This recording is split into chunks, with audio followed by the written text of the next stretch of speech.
tu as donné, chacun a demandé ce qu'il a et ce qu'il est. Rien de plus et rien de moins. Oui. Qu'est-ce que tu veux dire par ce qu'il a et ce qu'il est?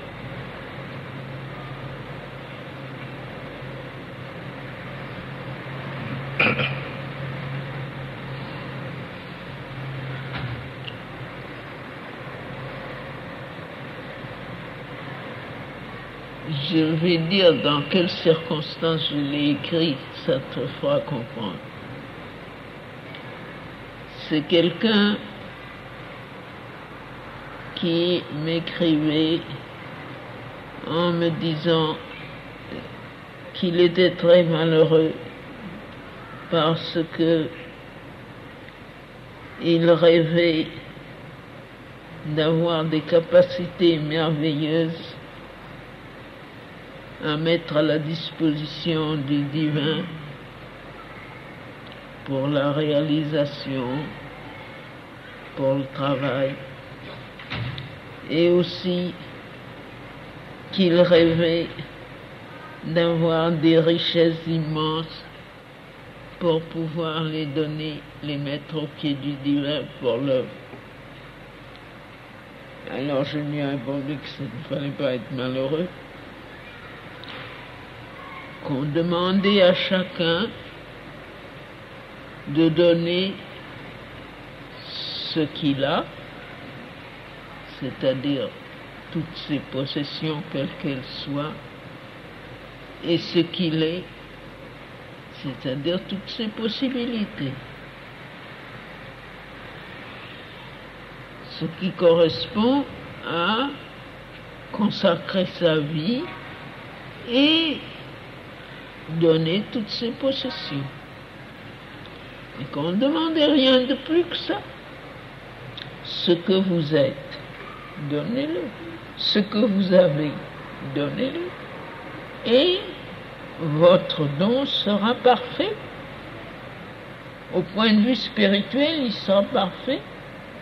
Ça ne dépend pas de la quantité de biens que vous avez ou du nombre de possibilités que votre caractère contient. Ça dépend de la perfection de votre don, c'est-à-dire de la totalité de votre don. Je me souviens d'avoir lu dans un livre qui racontait des choses de l'Inde, une histoire comme ceci, qu'il y avait une très pauvre, très vieille femme qui ne possédait rien, qui était tout à fait misérable, qui vivait dans une petite hutte misérable et à qui on avait donné un fruit, c'était une mangue.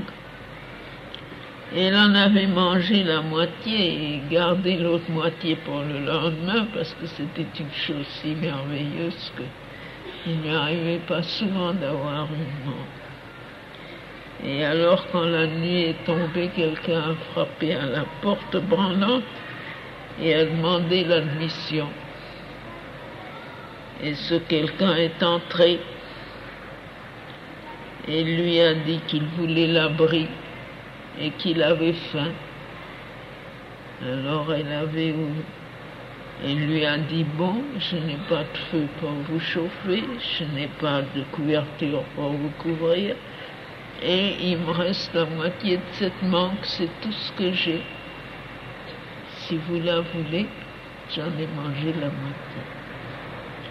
Et il se trouve que ce quelqu'un était Shiva, et qu'alors elle a été remplie d'une gloire intérieure parce qu'elle avait fait un don parfait d'elle-même et de tout ce qu'elle avait. J'avais lu ça, j'avais trouvé ça magnifique. Et eh bien oui, c'est très descriptif, c'est ça. C'est cela même. l'homme riche ou même les personnes qui sont dans le bien-être et qui ont toutes sortes de choses dans la vie et qui font don au divin de ce qu'ils ont en surplus, parce que c'est généralement le geste. On a un peu plus d'argent qu'on en a besoin, on a un peu plus de choses qu'on en a besoin, et alors généreusement on donne ça au divin. C'est mieux que de ne rien donner. Mais même si ce un peu plus que ce dont ils ont besoin représente des lacs de roupies, le don est moins parfait que celui de la moitié de la banque.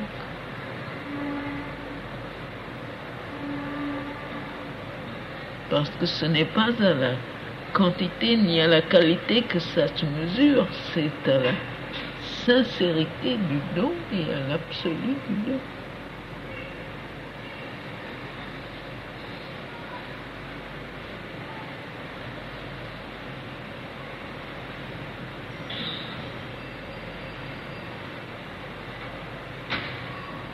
Pour les hommes riches dans la vie ordinaire, s'ils veulent donner leur richesse au divin, le divin n'est pas en face de lui, alors à qui donner? Ils ne savent pas où mettre l'argent. Oui, mais alors ça n'entre pas en question. S'ils n'ont pas rencontré le divin, ou intérieurement ou extérieurement, ça n'entre pas en question. On ne leur demande pas de donner à quelque chose qu'ils ne connaissent pas. S'ils ont rencontré le divin au-dedans d'eux-mêmes, eh bien ils n'auront qu'à suivre l'indication donnée par le divin de l'emploi qu'ils ont à faire de ce qu'ils ont. Et s'ils suivent d'une façon tout à fait sincère et correcte les indications qu'ils reçoivent, c'est tout ce qu'on leur donne, tout ce qu'il peut leur être demandé. Mais jusqu'à ce moment-là, rien n'est demandé à personne. On ne commence à demander que quand on dit, voilà, moi je veux me consacrer au divin, alors c'est très bien. À partir de ce moment-là, on ne demande mais pas avant. Avant, même si en passant vous tirez de votre poche un écu et vous le mettez là, c'est très bien. Vous avez fait ce que vous pensiez devoir faire et c'est tout, on ne vous demande rien du tout. Il y a une grande différence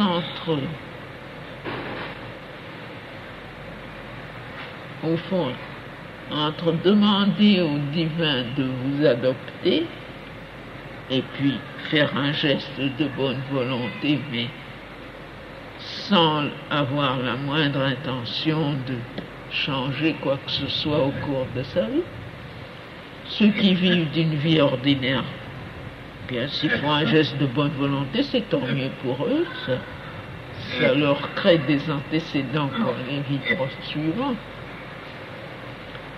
Mais c'est seulement du moment où on dit voilà, maintenant je sais qu'il n'y a qu'une chose qui compte pour moi, c'est la vie divine et je veux vivre la vie divine. C'est à partir de ce moment-là que c'est demandé, pas avant.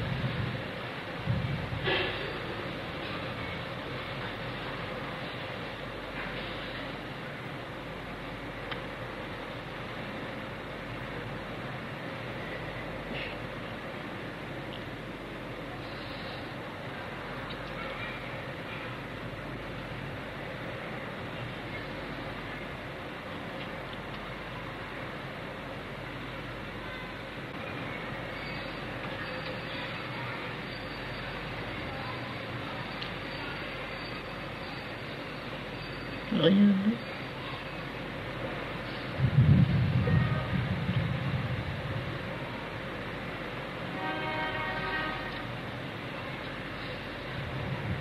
Je ne comprends même pas ce que vous dites. Voilà.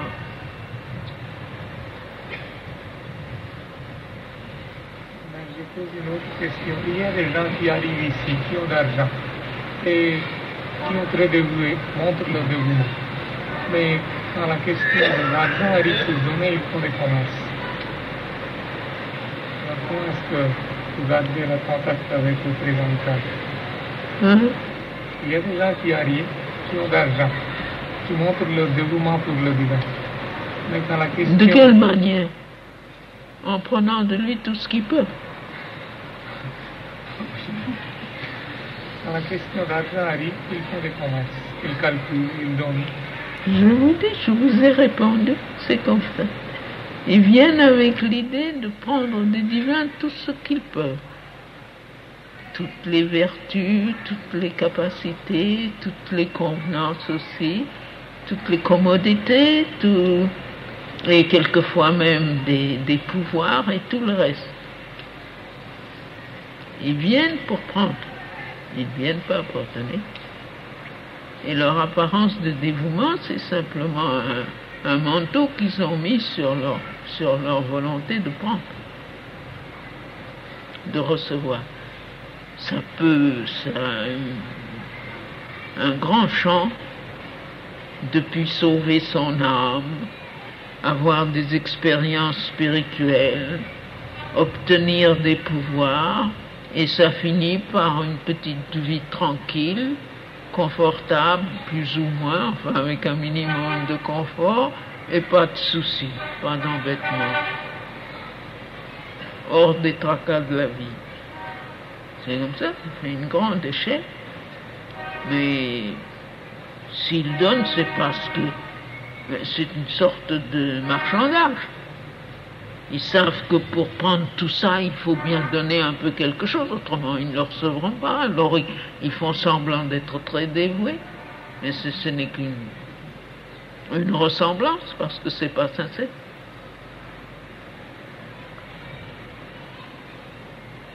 Le malheur pour eux, c'est que ça ne trompe personne.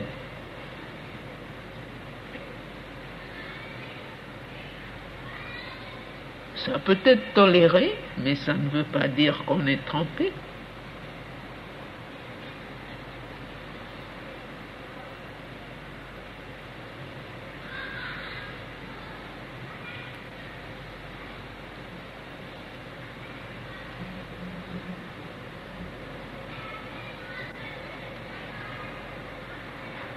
Le marchandage est partout, dans toutes les parties de l'être.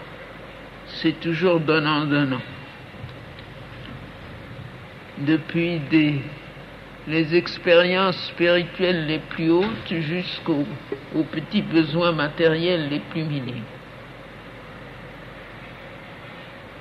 Il n'y en a pas un sur 1 millier qui donne sans marchander.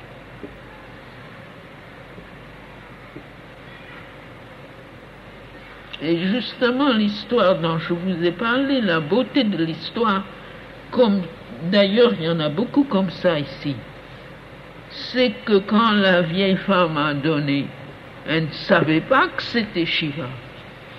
Elle a donné aux mendiants qui passaient pour la satisfaction de faire du bien, de donner. Pas parce que c'était un Dieu et qu'elle espérait en échange avoir le salut ou quelques connaissances.